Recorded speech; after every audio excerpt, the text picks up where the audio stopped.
ده عطية، شاب زيه وزيك وزي كتير قوي عايشين في بوتقة المجتمع. عطية لما مديره بيسأله ايه هي أقصى طموحاتك بيقول له اتجوز، ولما مديره بيسأله ليه كده بيقول له أنا بقالي 7 سنين خاطب ومش لاقي شقة اتجوز فيها. مديره بيقول له يا ابني أنا بسألك على طموحاتك المهنية، بيرد عليه ويقول له أكون قاعد مكان سعادتك. مديره بيضحك نفس الضحكة البلهاء اللي مديرك بيضحكها لما بتلمح له بس إنك تقدر تقعد مكانه. المهم مديره بيقول له عشان تبقى مدير عام مكاني لازم تستنى 20 سنة. وعطية بيقول له استنى يا فندم استنى. بعدها عطية بيروح يفرح خطيبته ويقول لها انه بعد 20 سنة هيكون مدير عام. خطيبته بتقول له بالمناسبة دي لازم نحتفل، وبتاخده يتغدوا عندهم في البيت. للأسف كانوا عاملين عدس وهو ما بيحبش العدس. طبعا انت عارف كويس احساس انك تبقى عند خطيبتك ويبقوا عاملين حاجة انت ما بتحبهاش، ما تقدرش تعترض ولا تعبر عن كرهك لشيء. غير كده حمات عطية بتقفلها عليه وبتقول له معاك 3 شهور، ولو ما اتصرفتش في الشقة وما اتجوزتش اعتبر الخطوبة منسوخة. عطية ما بيترددش كتير، عمل زيي وزي حضرتك وشال همه على كتفه وراح اتخانق مع زميله في الشغل. مديره رأفة بحالته اداله اجازة 2 شهور، وفي وسط زحمة الهموم بيفتكر عطية ال3 فدادين اللي امه وصته عليهم، ووصته ما يقولش لخطيبته عنه عشان ما تطمعش فيه. وبيشد عطية الترحال على بلده العزيزية.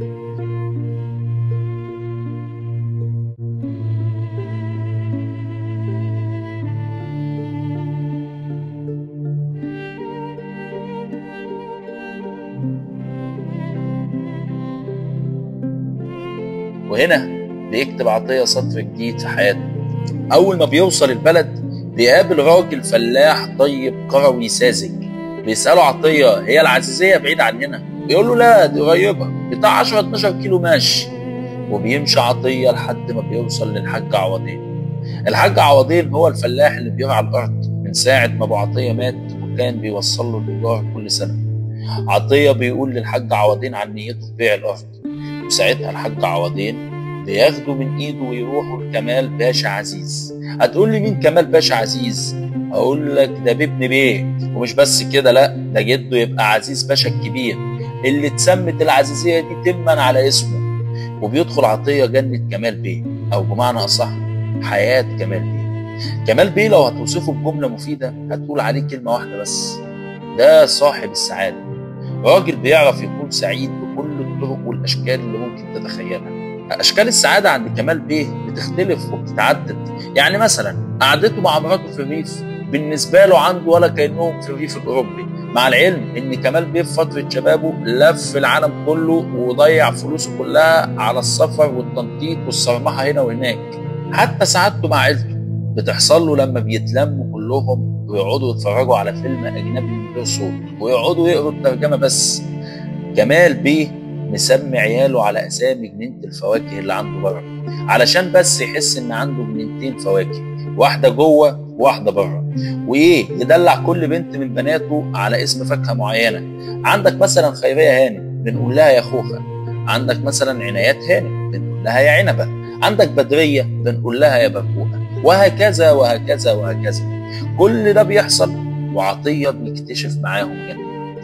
عطية لما قعد هو والحاج عوضين مع كمال بيه عشان يعرضوا عليه بيعة الأرض، كمال بيه كان في الوقت ده مفلس، لكن طبعا هو قال لهم هشتريها، استنوا معايا بس أسبوعين على ما المحامي يكتب العقود. في الأسبوعين دول عطية كل أكل أنا وأنت نتمنى ندوق. أولا في معلومة لازم تعرفها عند بيت كمال بيه: الأطباق عندهم بتتمسح مسح.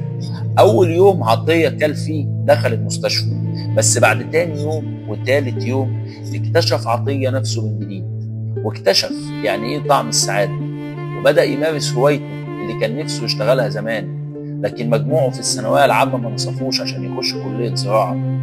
ساعتها عطية بقى دودة قراية في كل الكتب اللي ليها علاقة بالزراعة.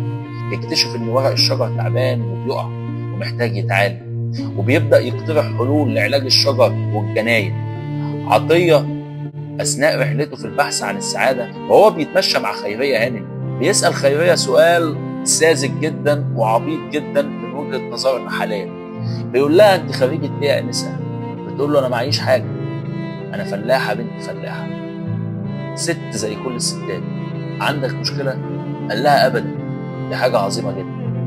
عطيه بعد ما كانش طايق حياه الفلاحين والصحيان بدري في العزيزيه، دلوقتي رمى نفسه في حياه الفلاحين وبقى يصحى بدري عشان يسمع صوت الكروان مع خيريه.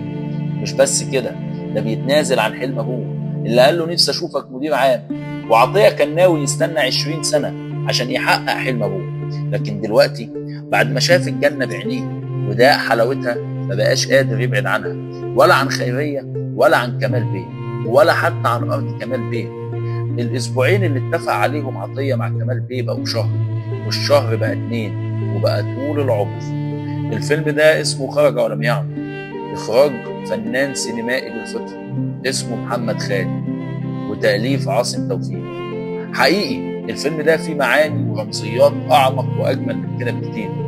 بس انا يا شقيق مش عاوزك تشوف الفيلم ده عشان تقول الله قد ايه هم مبدعين وعباقرة، بالعكس انا عاوزك تتفرج على الحكايه دي بشكلها الطبيعي، بشكلها البسيط.